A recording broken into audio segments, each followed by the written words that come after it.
उमेश पाल हत्याकांड से जुड़ी बड़ी खबर। पुलिस ने 7 लोगों को हिरासत में लिया है।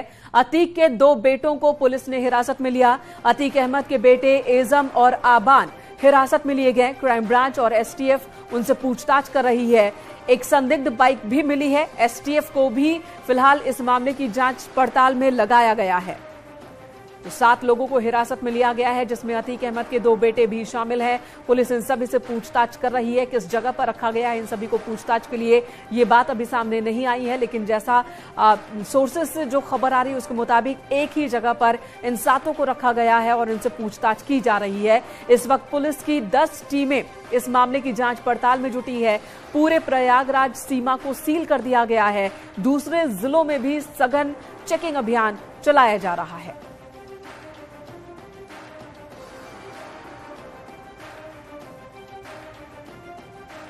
तो अतीक के बेटों से भी पूछताछ कर रही है। इस वक्त एसटीएफ और क्राइम ब्रांच की टीम 2 बेटों को, एजम और आबान को पुलिस हिरासत में लिया गया है। आपको बता दें, अतीक अहमद जो कि साबरमती जेल में बंद है, उन पर आरोप है 2005 में बीएसपी विधायक राजू पाल की हत्या का। और इसी मामले में आज एमपी एमएलए कोर्ट में सुनवाई हुई थी और इसी सुनवाई से लौट रहे थे उमेश पाल, जो कि इस केस में मुख्य गवाह थे। उसी वक्त उन पर अटैक हुआ और इस अटैक में उमेश पाल की जान चली गई। उमेश पाल की हत्या उनके घर के ठीक सामने कर दी गई और इस मामले में अब 7 लोगों को हिरासत में लिया है एसटीएफ ने, क्राइम ब्रांच की टीम ने, और कड़ियों को जोड़ने में जुटी हुई है इस वक्त जांच पड़ताल में जुटी टीम। आज शाम 5:30 बजे जानलेवा हमला हुआ था, जिसमें हत्या कर दी गई। उमेश पाल की गोली मारकर उनकी हत्या हुई, बमबाजी भी हुई है और इस जगह पर 2 गनर थे, वो भी जख्मी हो गए, जिन्हें अस्पताल ले जाया गया। उनमें से एक की हालत क्रिटिकल बताई जा रही है।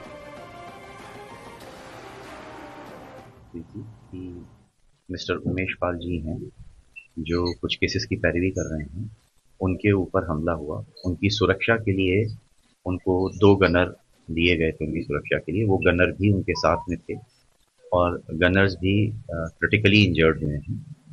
अभी उमेश पाल की डेथ हुई है और जो गनर है उनके साथ में, उनमें से एक अभी क्रिटिकल कंडीशन में है, वेंटिलेटर पे है, उसको रिवाइव करने का प्रयास कर रहे हैं। दूसरे जो गनर हैं वो भी इंजर्ड हुए हैं, क्रिटिकल हैं। उनको ऑपरेशन थिएटर में इस समय उनका ऑपरेशन किया जा रहा है। बसपा विधायक राजू पाल हत्याकांड के प्रमुख गवाह उमेश पाल की आज बमबाजी और ताबड़तोड़ गोलियों से की बौछार से हमला कर उनकी हत्या कर दी गई। यह हत्याकांड उमेश पाल के घर के सामने हुआ। दरअसल उमेश पाल आज एमपी एमएलए स्पेशल कोर्ट गए थे, जहां पर उन्हें गवाही देनी थी। दरअसल राजू पाल हत्याकांड की घटना 25 जनवरी 2005 को हुई थी, उसमें उमेश पाल अहम गवाह थे और इसके साथ साथ 2007 में उनका अपहरण कर लिया गया था। दरअसल राजू पाल हत्याकांड में बाहुबली पूर्व सांसद अतीक अहमद और उनके भाई अशरफ समेत कई अन्य आरोपी थे और उन्हीं पर आरोप लगा था कि 2007 में उमेश पाल का अपहरण किया गया था।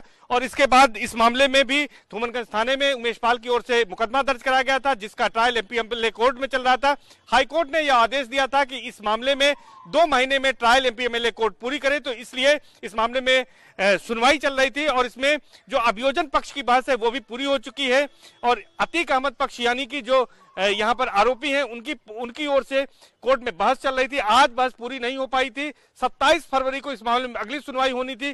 करीब 2:30 बजे से लेकर 3:45 बजे तक एमपी एमएलए स्पेशल कोर्ट में इस मामले की आज सुनवाई चली थी, जिसके बाद अब जो प्रमुख रूप से गवाह थे उमेश पाल वो कोर्ट से निकलते हैं और उनके साथ 2 सुरक्षाकर्मी भी थे जो कि उनके सरकारी गनर थे, वो उनके साथ थे। उमेश पाल खास तौर पर चूंकि उन्होंने वकालत कर रखी थी तो वो वकील के ड्रेस में थे और वो अपने व्हाइट कलर की गाड़ी में बैठते हैं और अपने घर पहुंचते हैं।